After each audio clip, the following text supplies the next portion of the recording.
नमस्कार, आवाज समाचार देख रहे हैं आप और आपके साथ मैं हूं स्मिता निशाल। वक्त हो गया 4 बजे की तमाम अहम खबरों का, जिस पर करेंगे नजर, लेकिन उससे पहले नजर इस वक्त की हेडलाइंस पर। बाजार में तेजी का चौका। मंथली एक्सपायरी के दिन बाजार बढ़त पर बंद। सेंसेक्स 349 पॉइंट उछला तो निफ्टी ने लगाई सेंचुरी। रेमंड ने कंज्यूमर केयर बिजनेस गोदरेज को बेचा। 2825 करोड़ में हुई डील। 10 मई तक पूरा होगा सौदा। कर्नाटक के चुनावी रण में उतरे पीएम मोदी। नमो ऐप पर बीजेपी के 50 लाख कार्यकर्ताओं को किया संबोधित। बोले बूथ विजयी तो चुनाव में जीत निश्चित। बिहार में पूर्व सांसद आनंद मोहन तड़के 6 बजे जेल से रिहा। डीएम की हत्या मामले में काट रहे थे उम्र कैद। अब बिहार सरकार के खिलाफ कोर्ट जाएगी डीएम कृष्णैया की बेटी।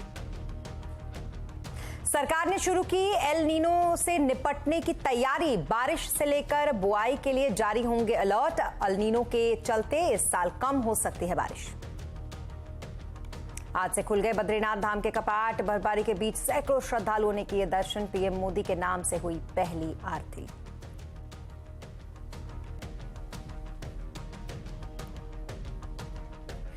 खबरों की शुरुआत करेंगे बिहार के बाहुबली नेता और पूर्व सांसद आनंद मोहन से, जिनकी आज सुबह तड़के 4 बजे सहरसा जेल से रिहाई हो गई है।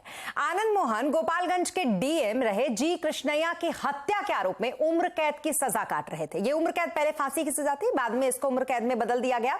कुछ दिन पहले ही नीतीश सरकार ने जेल के नियम में एक बदलाव किया, जिसके बाद आनंद मोहन की रिहाई का रास्ता साफ हो गया। आनंद मोहन की रिहाई के बाद कृष्णैया की पत्नी उमा देवी ने राष्ट्रपति और प्रधानमंत्री से इस मामले में हस्तक्षेप करने की अपील की है। साथ ही सुप्रीम कोर्ट में अपील करने की बात भी उन्होंने कही है। इतना पब्लिक प्रोटेस्ट करने के बाद भी वो रिलीज कर रहा है बोले तो ये गलत है, बहुत गलत है। वो तो सेंट्रल गवर्नमेंट का सर्वेंट है, इसलिए हम विनती करते हैं प्राइम मिनिस्टर जी को भी और प्रेसिडेंट जी को भी थोड़ा सा इंटरवीन करके इसको वापस लेना बोल के नीतीश जी को बोलेगा बोल के हम विनती कर रहा है, रिक्वेस्ट कर रहा है। डेफिनेटली हम अपील तो करेंगे। अगर गवर्नमेंट कुछ आगे जाके कुछ डिसीजन नहीं लेती है और उनके थ्रू उनके बेनिफिट के हिसाब से अगर जाती है तो डेफिनेटली हमको अपील करना पड़ेगा प्राइम मिनिस्टर और प्रेसिडेंट ऑफ इंडिया से, और सुप्रीम कोर्ट भी जाएंगे अपील करने के लिए। और इधर आनंद मोहन की रिहाई पर बिहार की सियासत भी गरमाई हुई है। एआईएमआईएम के अध्यक्ष असदुद्दीन ओवैसी ने कहा है कि आनंद मोहन की रिहाई से दूसरी बार जी कृष्णैया की हत्या हुई है। तो ये बिहार सरकार का फैसला दोबारा कृष्णैया साहब का मर्डर है। ये सेकंड टाइम कृष्णैया का मर्डर हो रहा है, जो फैसला बिहार सरकार ने लिया है। और अफसोस की बात यह है कि बिहार के जो आईएएस ऑफिसर्स हैं, उनका एसोसिएशन है, वो बिल्कुल खामोश बैठे हुए हैं। तो ये सरासर गलत है। ये गलत मैसेज दिया जा रहा है कमज़ोर वर्ग के लोगों को, और ख़ासतौर से दलित परिवार को, ख़ासतौर से बिहार के वो पब्लिक सर्वेंट को जो जनता की खिदमत करते हैं। और हम बिहार सरकार से इसका डिमांड करते हैं कि फ़ौरन वो अपने फैसले को वापस ले। बिहार में बाहुबली नेता आनंद मोहन की रिहाई की क्या थी मजबूरी और इस पर क्यों गरमाई है सियासत? आज आवाज अड्डा में इसी पर करेंगे बड़ी चर्चा। शाम 7:57 पर। और अब बात कर्नाटक विधानसभा चुनाव की, जहां पर बीजेपी ने प्रचार अभियान तेज कर दिया है। आज प्रधानमंत्री नरेंद्र मोदी ने नमो ऐप के जरिए कर्नाटक में बीजेपी के 50 लाख कार्यकर्ताओं को संबोधित किया। पीएम मोदी ने कार्यकर्ताओं को जीत का मंत्र दिया, साथ ही अपने विरोधियों पर भी हमला बोला। पीएम ने कहा कि अपने विरोधियों का एजेंडा है सत्ता हथियाना, जबकि बीजेपी का एजेंडा है 25 साल में देश को विकसित बनाना। बीजेपी और दूसरी पार्टियों में सबसे बड़ा फर्क अप्रोच का है। बीजेपी आने वाले 25 साल में विकसित भारत के रोडमैप पर काम कर रहा है। आप देखें, हमारे जो विरोधी हैं उनका क्या एजेंडा है? उनका एजेंडा है सत्ता हथियाना। हमारा एजेंडा क्या है? 25 साल में देश को विकसित बनाना, गरीबी से मुक्त बनाना, नौजवानों के सामर्थ्य को सबसे आगे बढ़ाना। और दिल्ली के मुख्यमंत्री अरविंद केजरीवाल अपने बंगले और ऑफिस के रिनोवेशन को लेकर बीजेपी के निशाने पर आ गए हैं। बीजेपी अरविंद केजरीवाल पर लगातार यह आरोप लगा रही है कि उन्होंने अपने बंगले और ऑफिस की मरम्मत पर 45 करोड़ रुपए ऐसे समय में खर्च किए हैं जब राज्य में कोरोना महामारी के बीच कई राज्य के काम को रोकना पड़ा था। इस मामले पर अब बीजेपी के राष्ट्रीय प्रवक्ता सुधांशु त्रिवेदी ने प्रेस कॉन्फ्रेंस कर आम आदमी पार्टी और सीएम अरविंद केजरीवाल पर जमकर हमला बोला।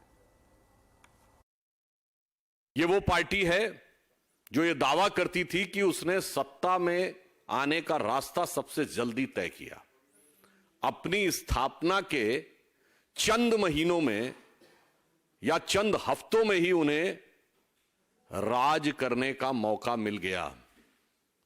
परंतु एक कहावत होती है कि राजयोग जब आता है तो अक्सर उसके साथ राज रोग आता है।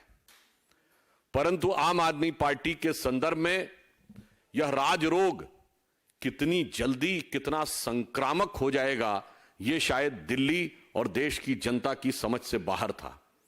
आज वह राजरोग उनकी सरकार, सरकारों के विभाग, पार्टी, संगठन से होता हुआ घर के अंदर तक पहुंच गया। और अब बात पंजाब के पूर्व मुख्यमंत्री प्रकाश सिंह बादल की, जो पंचतत्व में विलीन हो गए। पैतृक गांव बादल में उनका अंतिम संस्कार आज किया गया। बेटे सुखबीर बादल ने उन्हें मुखाग्नि दी। पूरे राजकीय सम्मान के साथ उनका अंतिम संस्कार किया गया। इससे पहले सुबह घर में पार्थिव शरीर के दर्शन के लिए बीजेपी के राष्ट्रीय अध्यक्ष जेपी नड्डा, पंजाब के सीएम भगवंत मान, गवर्नर बीएल पुरोहित, जम्मू कश्मीर के पूर्व मुख्यमंत्री उमर अब्दुल्ला और एनसीपी चीफ शरद पवार भी वहां पर पहुंचे और उनको आखिरी बार दर्शन कर श्रद्धांजलि अर्पित की। और अब बात करेंगे पहलवानों की, जिनका प्रदर्शन लगातार जारी है। दिल्ली के जंतर मंतर पर प्रदर्शन का 5वां दिन है। किसान नेता राकेश टिकैत आज पहलवानों से मिलने के लिए जंतर मंतर पर पहुंचे। पहलवानों ने कुश्ती संघ के अध्यक्ष ब्रजभूषण शरण सिंह के ऊपर कई गंभीर आरोप लगाए हैं। डब्ल्यूएफआई के अध्यक्ष के खिलाफ खिलाड़ियों ने कार्रवाई की मांग की है। पहलवानों की याचिका पर 28 अप्रैल को यानी कि शुक्रवार को सुप्रीम कोर्ट में सुनवाई होनी है। और अब बात सूडान की करेंगे, वो इसलिए क्योंकि सूडान में सिविल वॉर के बीच ऑपरेशन कावेरी के तहत भारतीयों को निकाला जा रहा है। सूडान से अब तक 2 जत्थे 613 लोगों की वतन वापसी हो चुकी है। एयरपोर्ट पर लोगों ने भारत माता की जय, इंडियन आर्मी जिंदाबाद, नरेंद्र मोदी जिंदाबाद के नारे लगाए हैं। तो वही विदेश सचिव विनय मोहन क्वात्रा ने जानकारी दी है कि सूडान में हालत बेहद खराब है। हम हर भारतीय को वहां से बाहर निकालेंगे। वहां अभी 3500 भारतीय फंसे हुए हैं। आपको बता दें कि सूडान में तख्ता पलट के बीच सेना और पैरामिलिट्री फोर्स के बीच 15 अप्रैल को यह लड़ाई शुरू हुई थी। लड़ाई में अब तक 400 से ज्यादा लोगों की इसमें जान जा चुकी है। तो वहीं 4000 के करीब लोगों के घायल होने की इस पूरी लड़ाई में खबर है। और कल से दिल्ली में एससीओ यानी कि शंघाई कोऑपरेशन ऑर्गेनाइजेशन समिट होने वाली है। इस समिट में भारत, चीन, रूस समेत कई देश हिस्सा ले रहे हैं। चीन के रक्षा मंत्री जनरल ली शफांगू दिल्ली पहुंच चुके हैं। एससीओ समिट से अलग ही शाकफू की रक्षा मंत्री राजनाथ सिंह के साथ एक बातचीत की उम्मीद जताई जा रही है। भारत और चीन के बीच जून 2020 में गलवान घाटी में जो खूनी झड़प हुई थी, उसके बाद चीनी रक्षा मंत्री की यह पहली भारत यात्रा है। और अब बात अल नीनो की, क्योंकि अल नीनो की जो संभावना है उसको देखते हुए सरकार ने कंटिजेंसी प्लान बनाने की तैयारी जो है उसको शुरू कर दिया है। किस राज्य में कितनी बारिश होगी, कब बुआई करनी है, सरकार किसानों को इसके लिए अलर्ट जारी करेगी ताकि फसलों को नुकसान से बचाया जा सके। डिटेल लेते इस खबर पर असीम मनचंदा से। असीम, बताएं जरा, अल नीनो पर सरकार की जो एक कंटिजेंसी प्लान है इसके तहत क्या कुछ होने वाला है?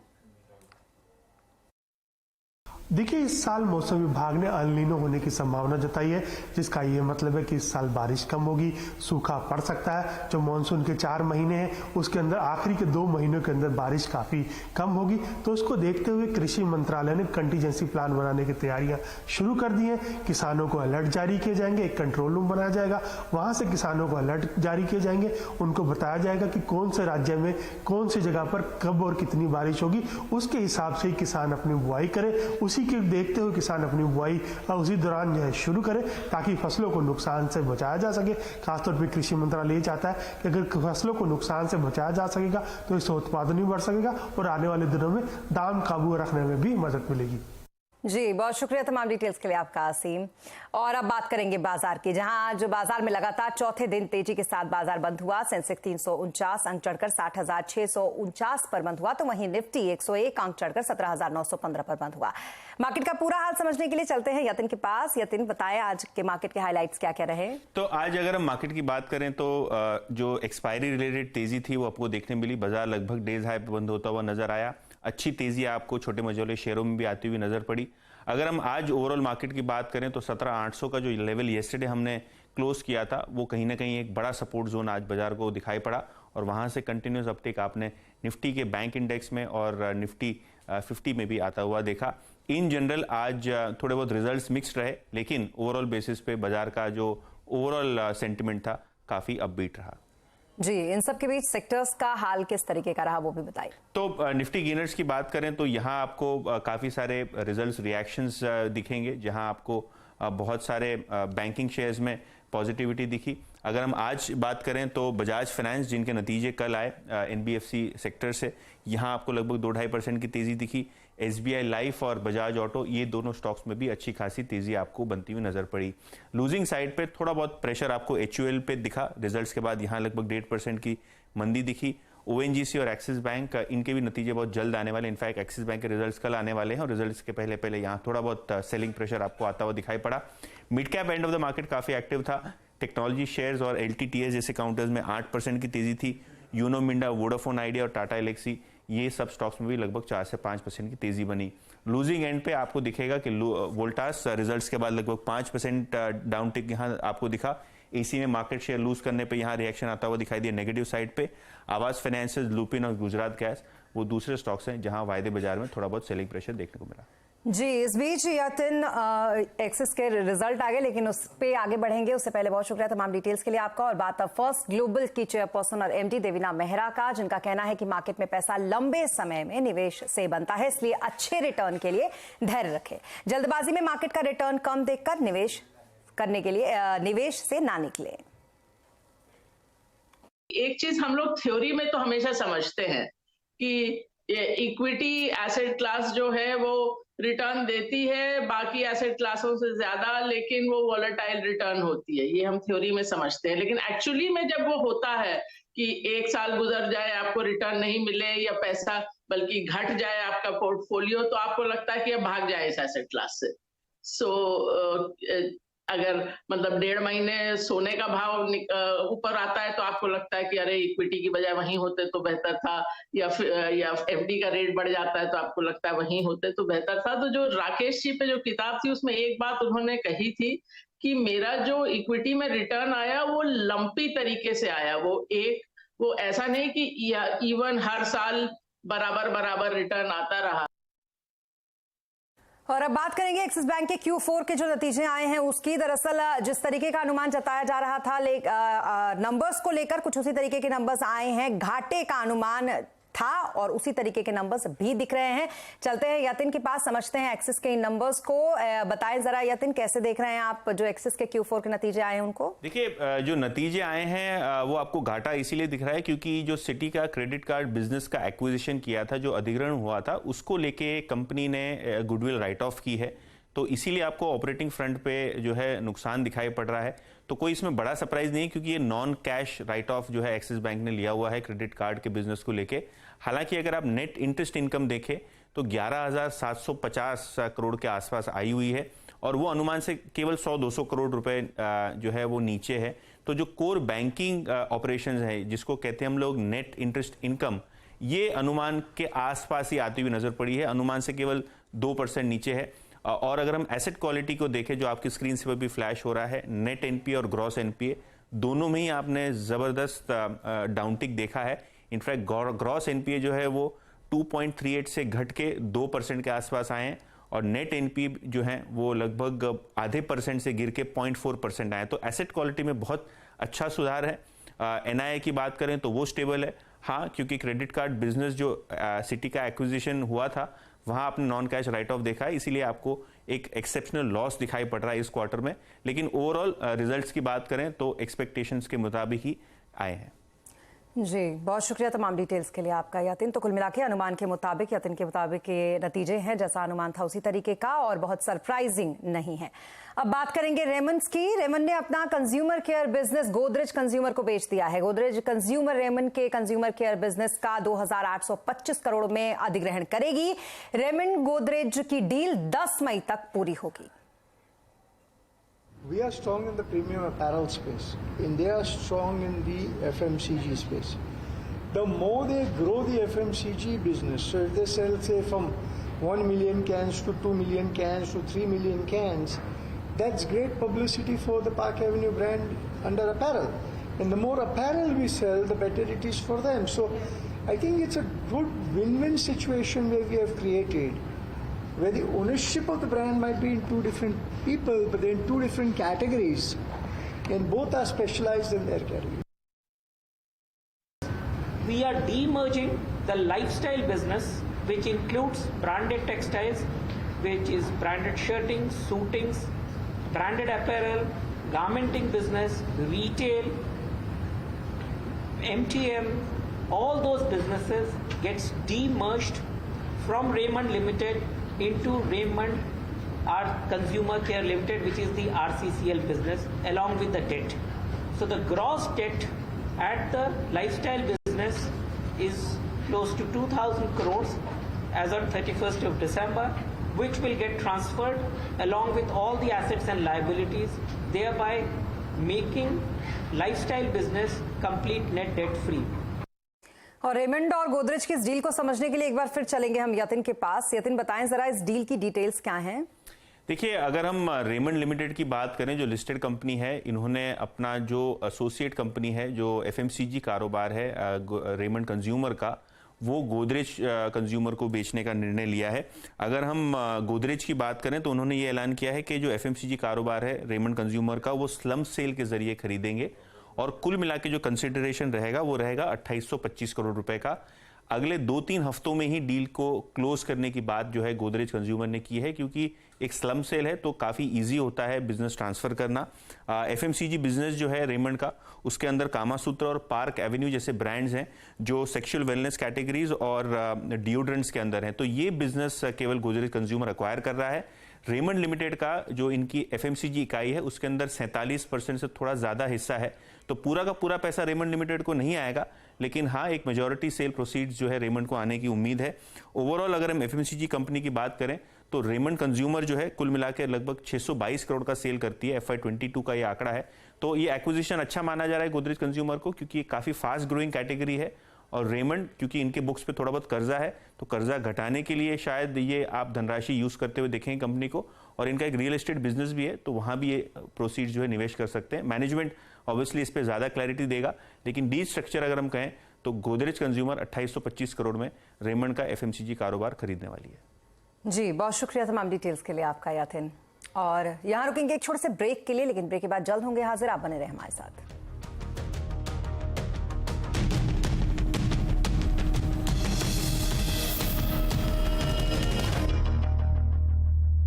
SBI होम लोन्स के साथ 100% खुशियां, 0 प्रोसेसिंग फी, होम लोन 8.50% की दर से। कॉल कीजिए 1800112018, लॉग इन कीजिए homeloans.sbi पर। When you lead, there's a sense inside telling you what's ahead. A sense that stops you at the right moment. The new City and City e-HEV with Honda Sensing. Just like you, it thinks ahead. कमाल की car है ना, हमें लेना क्या? Sir, कमाल की car के लिए कमाल का पेट्रोल भी चाहिए, एकदम टॉप का, जो हमारे इंडिया में मिलता कहाँ है? अरे सर, पर इंडियन ऑयल पे मिलता है। प्रीमियम कार्स के लिए इंडियन ऑयल ने बनाया है 100 ऑक्टेन वाला देश का सबसे प्रीमियम पेट्रोल, XP100। वाह, इंडियन ऑयल की बात ही कुछ और है। इंडियन ऑयल, पहले इंडियन फिर ऑयल। लोकल कूलर ने निकाल दिया ना पसीना, ले आए CFD टेक्नोलॉजी वाला सिंफनी एयर कूलर जो दे पूरी कूलिंग पूरे सीजन। गुणवत्ता की बात चली है, एक नई शुरुआत मिली है, परिवर्तन को गले लगाकर अपनाएंगे। आज ही MSME सेट सर्टिफिकेशन में रजिस्टर करें। कैसे करते हैं ट्रेड? ट्राई 5 पैसा। Powerful charts and research tool. One click trade is the new cool. Get access to live market data. Margin funding भी है रे बेटा। 5 पैसा ऐप करो install. Trading made simple, simple for all. With 5 पैसा's wide range of products. यहाँ वहाँ चाहे हो जहाँ. Simply trade on the go. ऐसे करते हैं trade. सोच मत छोटे, इंस्टॉल मार। Investment in securities market are subject to market risk. Read all related documents carefully before investing. हमारी प्रार्थना होगी स्वीकार। Zedlac Premium Agarbatti and Dhoop, official prayer partner, Delhi Capitals. Gallant advance TMT सरिया, इसकी ताकत बने घर की ढाल और इसकी फ्लेक्सिबिलिटी रखे घर को सॉलिड सालों साल। गैलेंट एडवांस TMT सरिया, निर्माण का रियल हीरो। क्या कर रहे हो? घर को घर रहने दे, गोडाउन मत बना। ये देख। स्टोर करवाया Agarwal packers and movers limited. 9300 पर फोन कर, स्टोर कर। The colors of an Italian summer. Brought to you by Zodiac. Finest quality clothing. Hey buddy.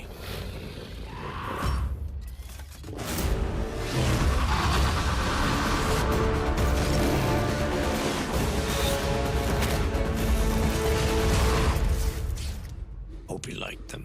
Introducing Apollo Alpha. Add more thrill to your beast.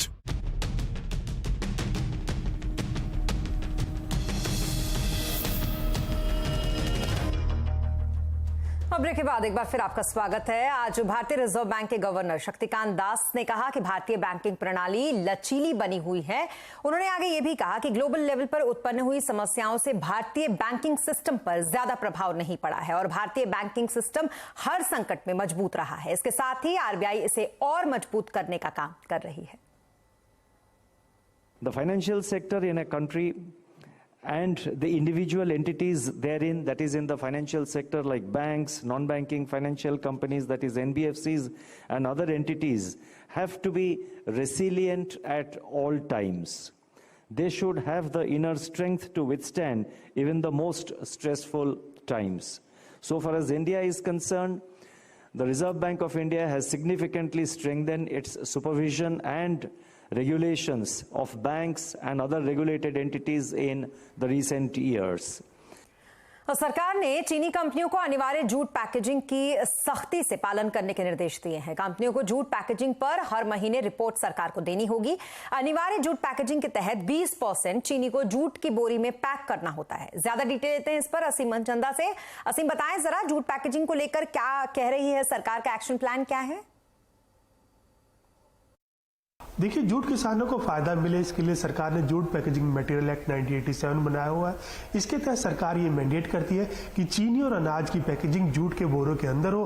खासतौर पर जो चीनी की 20% packaging है वो जूट के बोरों के अंदर करना अनिवार्य है। जो खाद्य मंत्रालय है उसने चीनी मिलों के MDs और CEO को एक चिट्ठी लिखी है और निर्देश दिए कि आप इस रूल का सख्ती से पालन कीजिए और हर महीने इसकी कंप्लायंस रिपोर्ट सरकार को दीजिए। इतना ही नहीं, जो कि भी केन कमिश्नर है उनसे भी ये कहा गया कि आप इसकी पूरी तरह से मॉनिटरिंग करें और मॉनिटर करके एक रिपोर्ट सरकार को सौंपे, जिससे कि पता चल सके कि जूट पैकेजिंग चीनी की हो रही है या नहीं हो रही है। खासतौर पर सरकार ये चाहती है कि जो सरकार ने मैंडेट किया हुआ है उससे जूट के किसानों को फायदा पहुंचे, इसलिए सरकार ने चीनी मिलों को निर्देश जारी किए हैं। बहुत शुक्रिया तमाम डिटेल्स के लिए आपका असीम।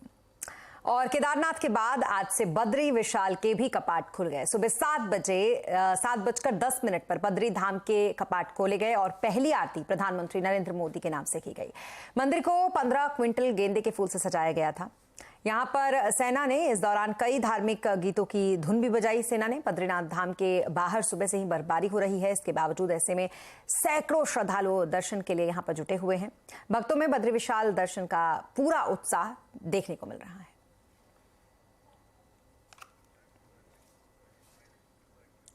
और इसी के साथ इस बुलेटिन में फिलहाल इतना ही, लेकिन खबरों पर लगातार अपडेट के लिए आप बने रहें CNBC आवाज के साथ। नमस्कार।